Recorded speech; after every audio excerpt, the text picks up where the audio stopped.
Shalom kasih Kristus, salam tahun 2023, waktunya mengalami terobosan. Senang saya dapat berjumpa kembali melalui renungan hari ini. Rasanya waktu berjalan begitu cepat. Jangan lupa, tetap semangat dan tetap jaga kesehatan. Mari bawa hidup kita untuk tetap melekat dalam Tuhan melalui renungan hari ini. Selagi ada kesempatan dan waktu, kita gunakan sebaik mungkin agar iman kita semakin kuat dalam Tuhan. Kita berdoa. Tuhan Yesus, hari ini kembali kami mendengarkan kebenaran firman-Mu lewat renungan ini. Biarlah Tuhan urapi hamba-Mu dan kami semua untuk mengerti isi hati-Mu melalui renungan ini, agar kami semakin kuat di dalam Engkau. Dan biarlah kami juga mampu untuk mengelola waktu-waktu yang ada dengan baik, sehingga rencana-Mu dalam kehidupan kami digenapi. Terima kasih Tuhan, ini doa kami. Dalam nama Tuhan Yesus kami berdoa. Amin. Melekat dalam Tuhan bertema selagi ada waktu. Firman Tuhan terdapat dalam Efesus 5 ayat 16, demikian firman Tuhan, pergunakanlah waktu yang ada, karena hari-hari ini adalah jahat. Dalam menghadapi permasalahan hidup seringkali tidak peka dan kita mudah mengabaikan atau menunda-nunda keadaan. Padahal dari sikap yang kita lakukan dapat menjadi pemicu pada kehidupan lainnya. Sikap seperti ini pun akan berdampak pada kehidupan rohani. Misalnya saat firman Tuhan menegur kita untuk bertobat karena sikap yang suka menunda-nunda, maka dalam pikirannya mengatakan, nanti saja, masih ada kesempatan lainnya untuk bertobat dan mengalami perubahan. Apakah benar masih ada kesempatan dan waktu untuk bertobat dan mengalami perubahan? Apakah benar kita dapat mempergunakan waktu dengan baik dan mengetahui bahwa hari-hari ini adalah hari-hari yang jahat? Ingat, tidak ada manusia yang tahu kapan akhir perjalanan hidupnya. Manusia tidak mengetahuinya kapan itu sebagai kesempatan terakhirnya untuk bertobat dan berubah. Kekasih Kristus, janganlah kita tertipu oleh kuasa gelap dengan kenikmatan dan keindahan dunia yang disodorkan pada kita. Hal ini disodorkan kepada kita agar kita tidak berjaga-jaga dengan sungguh-sungguh dan tidak menggunakan kesempatan yang ada untuk bertumbuh.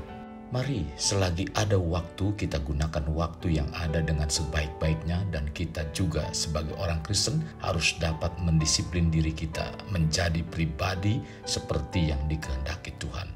Menjadi pribadi seturut kehendak Tuhan yang memiliki disiplin diri tidak terlepas bagaimana kita mendisiplin dalam pemakaian waktu. Mengapa Tuhan memberikan kita waktu?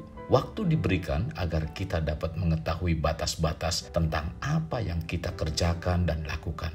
Mengetahui alasan mengapa kita harus menggunakan waktu dengan sebaik mungkin atau mumpung selagi ada waktu dan kesempatan. Alasan menggunakan waktu dengan baik, dalam Efesus 5 ayat 16 Rasul Paulus mengatakan, hari-hari ini adalah jahat. Paulus menyampaikan warta ini pada jemaat di Efesus. Saat itu jemaat Tuhan di Efesus sedang menghadapi masa aniaya, yaitu menekan iman mereka agar mereka tidak lagi beriman pada Tuhan. Mungkin umat Tuhan sekarang tidak mengalami tekanan iman sampai pada penganiayaan, tetapi esensinya atau intinya sama, yaitu agar iman orang percaya gugur. Kekasih Kristus, penting sekali untuk menyadari tentang kehidupan selagi masih ada waktu, karena waktu itu singkat dan secepat kilat. Dalam Yakobus 4 ayat 14 mengatakan, sedang kamu tidak tahu apa yang akan terjadi besok. Apakah arti hidupmu? Hidupmu itu sama seperti uap yang sebentar saja kelihatan lalu lenyap. Umur manusia tidak ada yang mengetahui. Mungkin kita baru saja berjumpa dan berkomunikasi dengan orang yang kita kenal. Beberapa hari kemudian kita mendapat kabar orang yang kita kenal tersebut sudah meninggal. Itulah yang dimaksud hidup itu seperti uap.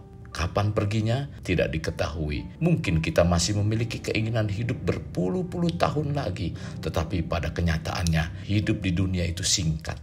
Mari kita pergunakan waktu sebaik mungkin selagi masih ada waktu. Kita terus melekat dalam Tuhan. Kekasih Kristus, selagi ada waktu, mari kita gunakan kesempatan ini sebaik mungkin. Karena waktu ini terus berjalan dan itu tidak dapat kembali lagi. Sehubungan dengan waktu, bila diumpamakan seperti lilin yang menyala saat menjalani hidup, lilin tersebut akan terus menyala. Dengan demikian, kita harus dapat menggunakannya sebaik dan seefisien mungkin. Jadi, perlu menggunakan waktu dengan penuh disiplin agar kehidupan yang kita jalani menurut kehendak Tuhan. Berbicara waktu, berbeda dengan barang atau harta. Kita mungkin dapat kehilangan barang atau harta, tetapi kita dapat memperoleh hal tersebut kembali. Tidak demikian dengan waktu. Bila kita menyia-nyiakan dan membiarkan waktu berlalu dengan sendirinya, waktu itu akan berlalu untuk selamanya, tidak dapat diambil kembali.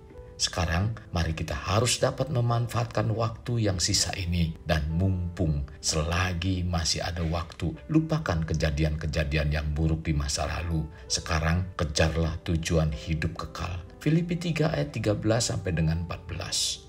Izinkan saya bertanya, berapa lama lagi waktu yang masih tersisa? Kita tidak dapat mengetahui tinggal berapa lama lagi waktu kita yang tersisa. Amsal 27 ayat 1, janganlah memuji diri karena esok hari, karena engkau tidak tahu apa yang akan terjadi hari itu. Kekasih Kristus, mungkin saat ini jutaan orang sedang mengantri menuju akhir dari kehidupan mereka, tetapi mereka sendiri tidak mengetahuinya kapan hal itu terjadi. Maka selagi ada waktu, kita gunakan kesempatan ini untuk tetap setia pada Tuhan dan lakukan firman Tuhan yang diperintahkan pada kita. Kekasih Kristus, mari kita alami terobosan hidup. Untuk mengalaminya, mulailah dengan mengenal prinsip-prinsip kerajaan Allah serta menjadi warga kerajaan. Kita berdoa, Tuhan terima kasih buat renungan firman Tuhan hari ini. Tuhan, biarlah firman-Mu menjadi rema untuk kami, dan bahkan firman-Mu ini yang memberikan satu kekuatan untuk kami melangkah dalam menjalani hidup kami. Selagi ada kesempatan dan waktu, biarlah kami terus tetap berpegang teguh, setia di dalam Engkau Tuhan. Roh Kudus, tuntun kami semua agar kami tidak menyimpang dari kebenaran firman-Mu.